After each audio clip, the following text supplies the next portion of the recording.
नमस्कार, आपण पाहताय the Konkan news. Dainik afternoon व्हॉइसच्या वर्धापन दिनानिमित्त शुक्रवार दिनांक 1 मे 2026 रोजी सायंकाळी 6 वाजता रंगस्वर ऑडिटोरियम नरिमन पॉइंट मुंबई या ठिकाणी 18वा न्यूज मेकर्स अचिव्हर्स पुरस्कार 2026चे आयोजन करण्यात आले होते. कला, क्रीडा, साहित्य, सांस्कृतिक, सामाजिक, शैक्षणिक, राजकीय, वैद्यकीय, पत्रकारिता तसेच विविध क्षेत्रातील मान्यवरांना पुरस्कार प्रदान करण्यात आले. या पुरस्कार सोहळ्याला महाराष्ट्र राज्याचे राज्यपाल जिष्णू देव वर्मा प्रमुख अतिथी म्हणून उपस्थित होते. या पुरस्कार सोहळ्याचे नियोजन दैनिक आफ्टरनून व्हॉइसच्या मुख्य संपादिका डॉक्टर वैदेही तामण आणि सहकारी यांनी केले होते. यावेळी पुरस्कारकर्ते, मान्यवर, शुभेच्छुक, हितचिंतक, प्रेक्षक मोठ्या संख्येने उपस्थित होते.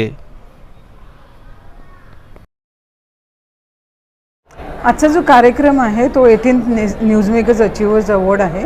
आम्ही हा कार्यक्रम मागच्या 18 वर्षापासून करतोय आणि ह्या कार्यक्रमाला बाळासाहेब ठाकरे, लता मंगेशकर, आशा भोसले, बाबासाहेब पुरंदरे, पंडित बिरजू महाराज बरेच लोकांनी हे अवॉर्ड स्वीकार केलेले आहेत आणि यावर्षी पण खूप चांगले अवॉर्डी आलेले होते.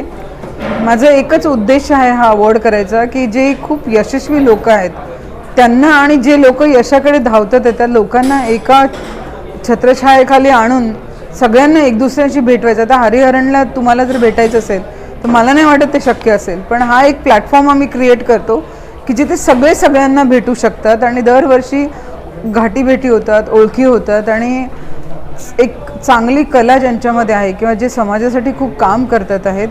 पण यावेळेस 2 फार विशेष अवॉर्ड आम्ही दिलेले आहेत. एक तर आजीबाईची शाळा खूपच उत्कृष्ट काम करतात आहेत. बरेच लोक मुलांना शिकवतात आहेत, मुलींना शिकवतात आहे, पण ज्या बायका म्हाताऱ्या झालेल्या आहेत त्यांना कुठेतरी एक सुप्त इच्छा असते, अरे मी शिकले असते तर बरं झालं असतं, आणि ती इच्छा पूर्ण करण्यासाठी जी आजीबाईची शाळा काम करते त्यांना पुरस्कार देताना मला असं वाटलं होतं की त्या आजीबाईंनी माझ्यावर उपकार केलेले आहेत ते अवॉर्ड घेऊन.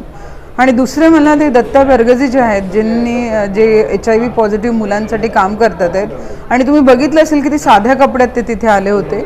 अशा लोकांकडनं बरंच काही शिकण्यासारखं आहे आणि हा अवॉर्ड इव्हेंटचा उद्देश पण तेच आहे की हे लोक जे समाजाबाहेर जाऊन आपल्या बाउंड्रीजच्या बाहेर जाऊन समाजासाठी जे काम करतात आहेत त्या लोकांना प्राधान्य देणं, त्या त्यांचं पुरस्कृत करणं आणि त्यांच्याकडनं बरंच काही शिकणं हाच या अवॉर्डचा उद्देश होता.